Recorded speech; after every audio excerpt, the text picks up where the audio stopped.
Bismillahirrahmanirrahim. Assalamualaikum warahmatullahi wabarakatuh. Perkenalkan, nama saya Naila Farhana Azhida. Saya mahasiswa Prodi Kesehatan Masyarakat dengan peminatan kesehatan lingkungan.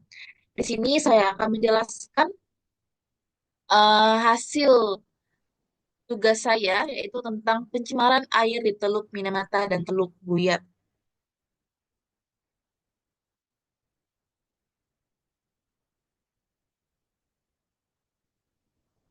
Oke. Teluk Minamata di Jepang dan Teluk Buyat di Indonesia pernah menjadi tempat terjadinya kasus pencemaran air yang berdampak serius pada kesehatan masyarakat setempat. Nah, kedua kasus ini menjadi peringatan penting, sangat penting terhadap pentingnya menjaga kelestarian lingkungan perairan. Oke. Nah, apa sih penyebab pencemaran air di Teluk Minamata? Yang pertama, ada aktivitas pabrik kiso di Minamata. Nah, ini adalah pabrik kiso di Minamata. Kiso dimulai sebagai perusahaan pembangkit listrik. Jadi awalnya Kiso ini adalah perusahaan pembangkit listrik tenaga air pada akhir periode Meiji. Nah, perusahaan ini membangun pabrik karbita di Minamata dan tak lama kemudian mulai memproduksi pupuk kimia dan menjadi salah satu perusahaan kimia utama di Jepang. Nah, faktor penyebab yang kedua yaitu pembuangan limbah pabrik. Nah, di sini ada waktu itu gambar di mana tempat pembuangan limbah pabrik dari pabrik Kiso tersebut, yaitu pembuangan limbah pabrik yang tidak dikelola dengan baik menjadi penyebab utama pencemaran air di wilayah tersebut. Jadi si pabrik Kiso ini membuang zat-zat kimianya ke perairan di Teluk Minamata di laut dan waktu itu pernah ada juga di sungainya dan membuang zat-zat kimia tersebut. Nah, penyebab yang ketiga itu pada saat itu pengawasan terhadap pembuangan limbah industri masih sangat lemah. Perusahaan Kiso Corporation tidak bertanggung jawab atas dampak lingkungan yang ditimbulkan oleh limbah mereka. Jadi waktu itu regulasi mereka pengawasan masih sangat lemah dan mereka tidak bertanggung jawab atas itu. Tapi setelahnya ada pertanggungjawaban atas mereka setelah timbulnya penyakit Minamata. Oke, selanjutnya penyebab pencemaran air Teluk Buyat. Penyebab pertama sama seperti di Teluk Minamata, bedanya ini adalah aktivitas pertambangan. Yang mana ini ada gambar pertambangannya, yaitu pertambangan Newmont Nusa Tenggara. Ya, pertambangan Newmont Nusa Tenggara adalah salah satu perusahaan pertambangan terbesar di dunia, beroperasi di tambang batu hijau, tambang tembaga, emas yang terletak di wilayah barat selatan Pulau Sumbawa, Provinsi Nusa Tenggara Barat, Indonesia. Nah, penyebab kedua yaitu pembuangan limbah. Sama seperti tadi, di aktivitas pertambangan ini membuang limbah, mereka membuang limbah tambang dari PT Newmont Minahasa. Limbah tambang ini mengandung berbagai zat berbahaya, terutama merkuri dan arsen. Zat-zat ini kemudian terakumulasi di sedimen dasar laut dan mencemari rantai makanan laut. Nah, ini mereka membuang limbahnya itu ke dasar laut yang bisa disebut dengan pembuangan tailing ke laut. Ya, lalu ada proses detoksifikasi, lalu di sini ada pipa tailingnya. Nah, disinilah di dasar laut lah mereka membuang limbah mereka. Lalu penyebab yang ketiga sama, yaitu pengawasan terhadap aktivitas pertambangan dan pembuangan limbah pada saat itu dinilai kurang ketat. Hal ini memungkinkan PT NMR untuk melakukan pembuangan limbah tanpa memperhatikan dampak lingkungan yang serius. Nah, bagaimana sih mekanisme paparan pencemaran di Teluk Minamata? Ini berdasarkan teori simpul. Yang pertama ada simpul A, yaitu ya atau disebut dengan sumber atau agennya. Jadi agennya itu adalah perusahaan Kisol Corporation itu sendiri sebagai sumber utama pembuangan limbah merkuri di Teluk Minamatanya. Nah, jadi si perusahaan ini membuang merkuri dan merkuri ini adalah agen penyebab penyakit Minamata di prefektur Kumamoto adalah senyawa metil merkuri yang terbentuk sebagai produk sampingan dari proses tersebut, yaitu proses pembuangan limbah tadi. Nah, ada simpul yang kedua yaitu lingkungan atau simpul B. Teluk Minamata sebagai media transmisi pencemarannya. Jadi, media transmisinya yaitu adalah Teluk Minamata ini. Yang mana Teluk Minamata ini sebagai media transmisinya dulu juga di sini dijelaskan sejak tahun 1932 limbah yang mengandung metil merkuri ini yang dihasilkan dalam proses produksi asetaldehida di pabrik Chiso Minamata dibuang ke Teluk Minamata. Dulu juga ke muara Sungai Minamatanya. Selanjutnya,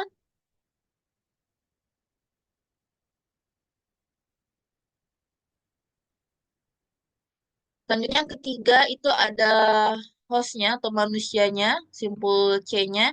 Manusia terpapar zat pencemar melalui konsumsi ikan dan hasil laut yang terkontaminasi. Jadi setelah bersumber dari pembuangan limbah dari perusahaan Ciso itu mencemari Teluk Minamatanya, lalulah apa manusia mengkonsumsi hasil dari biota laut yang ada di Teluk Minamata tersebut. Nah, ini contoh gambar penyakit seorang yang terkena Minamata, penyakit Minamata. Selanjutnya dampaknya. Dampaknya apa sih bagi kesehatan manusia? Jadi si paparan pencemaran di Teluk Minamata ini menimbulkan dampak bagi kesehatan manusia, kesehatan lingkungan dan ekonomi. Di sini dijelaskan kesehatan manusia bahkan telah merenggut banyak nyawa, merusak banyak orang secara mental dan fisik, dan selanjutnya memberikan korban jiwa yang serius dan tidak dapat dipulihkan pada lingkungan alam, kegiatan ekonomi dan hubungan manusia di distrik-distrik. Jadi sangat berpengaruh sekali dampaknya pencemaran di Teluk Minamata ini terhadap kesehatan manusia, kesehatan lingkungan dan ekonomi.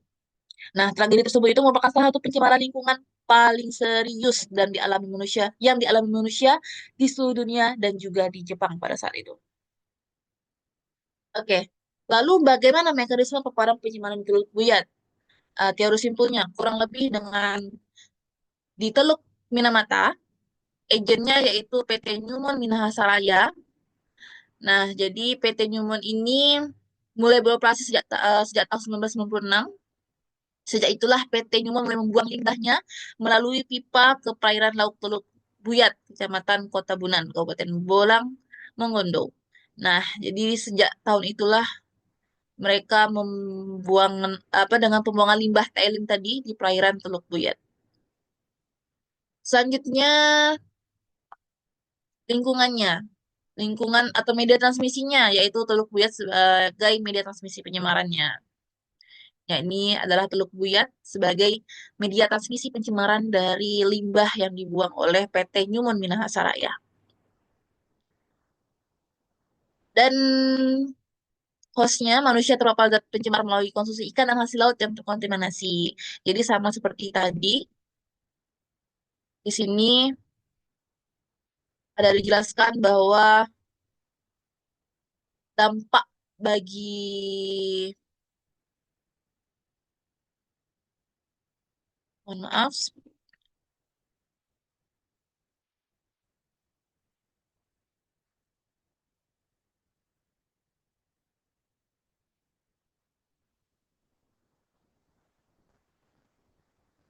Nah, dampaknya bagi kesehatan manusia sama tadi seperti pencemaran Teluk Minamata bagi kesehatan lingkungan dan ekonomi. Di sini jelaskan bahwa saat itu terjadi, tempat untuk memenuhi kebutuhan air bersih berubah menjadi keruh kering aktivitas perusahaan di hulu sungai. Mereka harus kehilangan wilayah tangkapan ikan karena ternyata sedimentasi limbah tailing telah menutupi hampir seluruh permukaan dasar perairan, mulai dari wilayah Lamun hingga kawasan terumbu karang.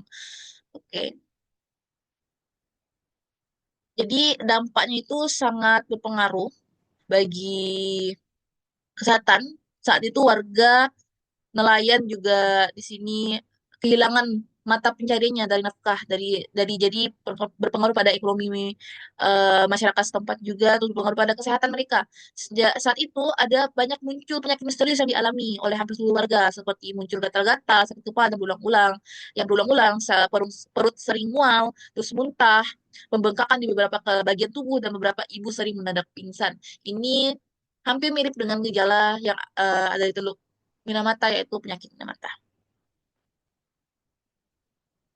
Nah, bersamaan dengan pembuangan limbah tailing di perairan di Teluk Buyat, nelayan yang bermukim di sekitar Teluk Buyat mulai mendapatkan puluhan ikan mati di wilayah perairan tempat mereka mencari nafkah. Nah, dengan apa? Dengan perbuatan tailing oleh PT Newmont Minahasa Raya tersebut. Oke, selanjutnya. Selanjutnya, apa sih dampak pencemaran Teluk Minamata terhadap kesehatan? Bagi kesehatan, yang pertama, kasus pencemaran di Teluk Minamata ini menyebabkan penyakit Minamata tersebut yang ditandai dengan gangguan saraf, kelumpuhan, dan cacat bawaan. Jadi gejala-gejalanya itu meliputi gangguan sensorik di bagian distal dari empat ekstremitas, yaitu hilangnya sensasi di tangan dan kaki, terus kesulitan mengkoordinasi gerakan tangan dan kaki, penyempitan bidang penglihatan, terus kemampuan untuk menjaga keseimbangan, terus bicara yang menjadi cadel dan tidak jelas seperti itu. Nah, terus kemudian gemetar tangan dan kaki dan gangguan gerakan mata menjadi tidak menentu. Nah, dalam kasus yang sangat parah, korban jatuh ke dalam keadaan gila, kehilangan kesadaran, dan bahkan mungkin dapat menimbulkan kematian. Ini ada beberapa contoh seorang yang terkena penyakit Minamata.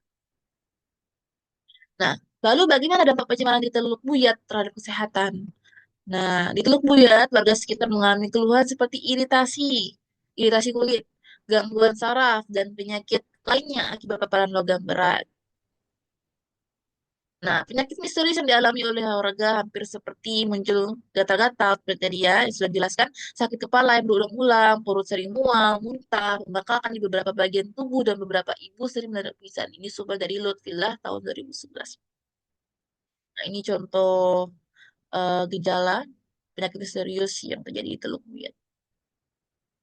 Nah, selanjutnya, perbandingan risiko pencemaran di Teluk Minamata, Teluk Buyat, dan Sungai Kapuas. Nah, di Teluk Minamata itu sendiri, kasus pencemaran merkuri atau senyawa metil merkuri ini di Teluk Minamata menyebabkan setidaknya 2.000 korban dan 1.000 kematian. Di Teluk Buyut itu sendiri pencemaran logam berat juga menyebabkan keluhan kesehatan yang serius pada masyarakat setempat. Lalu di Sungai Kapuas di Kalimantan Barat juga dihadapkan pada masalah pencemaran air yang berisiko bagi kesehatan warga. Jadi Sungai Kapuas juga berisiko nih. Mengapa? Mengapa berisiko? Sungai Kapuas mengalami pencemaran yang cukup parah. Pencemaran ini terjadi akibat dari aktivitas masyarakat, yaitu adanya limbah domestik dan limbah industri yang dihasilkan oleh aktivitas penambangan emas, pembuangan limbah industri, perkebunan lain sebagainya. Jadi di Sungai Kapuas itu sendiri juga sudah tercemar sangat parah karena jadi berisiko juga adanya senyawa-senyawa zat-zat berbahaya yang sudah diambang batas jauh di ambang batas, tidak memenuhi syarat, dan dibuang ke sungai. Lalu perbaikan di Teluk Minamata, seperti apa perbaikan yang bisa kita lakukan? Yaitu pembersihan sedimen. Terus upaya pembersihan sedimen yang kontaminasi merkuri dilakukan untuk menghilangkan sumber pencemar. Itu upaya yang bisa kita lakukan. Yaitu penutupan pabrik. Pada saat untuk PT Newmont Minahasa Raya itu bisa bertahan sampai tahun 2038, kalau tidak salah. Jadi belum bisa ditutup. Lalu pemulihan ekosistem. Berbagai upaya dilakukan untuk memulihkan ekosistem perairan mengembalikan kondisi lingkungan. Selanjutnya penanganan Teluk Buyat, pengawasan ketat, pemerintah melakukan pengawasan yang ketat terhadap aktivitas penambangan di Teluk Buyat. Jadi diharapkan bagi pemerintah lebih ketat lagi dalam pengawasan pertambangan, aktivitas pertambangan di Teluk Buyat itu, yaitu terutama di PT Newmont Minahasa Raya. Lalu pembersihan lingkungan. Upaya pembersihan lingkungan dan rehabilitasi lingkungan perairan dilakukan untuk mengatasi dampak pencemaran. Lalu pemberdayaan masyarakat. Di sini masyarakat lokal dilibatkan dalam upaya pemantauan dan pengelolaan lingkungan yang lebih baik. Jadi masyarakat diharapkan lebih peduli lagi terhadap lingkungan, lebih sadar lagi terhadap kesehatan lingkungan tersebut. Lalu bagaimana peran pemerintah dan masyarakat? Pemeran pemerintah. Pemerintah dengan cara apa? Dengan cara memperkuat regulasi dan penegakan penegakan hukum. Terus juga kemudian meningkatkan pengawasan industri dan pertambangan, lalu mengembangkan program pemulihan lingkungan. Oke. Lalu peran masyarakat. Masyarakat ini bisa berperan dalam berpartisipasi dalam pemantauan lingkungan. Terus mengedukasi masyarakat tentang pentingnya lingkungan setelah masyarakat saling mengingatkan, lalu melaporkan pelanggaran terhadap kebijakan lingkungan. Jadi masyarakat jangan takut untuk melaporkan, oh bahwa ada yang salah dengan aktivitas pertambangan, misalnya aktivitas pertambangan untuk segera dilaporkan kepada penegak hukum. Lalu pentingnya kesadaran masyarakat. Peran aktif masyarakat ini sangat penting karena keterlibatan masyarakat dalam menjaga lingkungan sangat penting untuk mencegah dan mengatasi masalah pencemaran. Lalu edukasi lingkungan, edukasi dan kesadaran masyarakat tentang pentingnya pelestarian lingkungan harus terus ditingkatkan. Pemantauan bersama, masyarakat perlu dilibatkan dalam pemantauan dan pelaporan kerusakan lingkungan di sekitarnya. Lalu kesimpulan dan rekomendasi. Nah, kesimpulannya, kasus pencemaran di Teluk Minamata dan Teluk Buyut menunjukkan betapa pentingnya menjaga kelestarian lingkungan di perairan kita. Lalu rekomendasi yang dapat diberikan, yaitu diperlukannya kolaborasi antara pemerintah dan masyarakat untuk memperkuat regulasi, pengawasan, dan rehabilitasi lingkungan. Nah, sekian presentasi dari saya. Kurang dan lebihnya saya mohon maaf. Billahi taufiq wal haq, wassalamualaikum warahmatullahi wabarakatuh.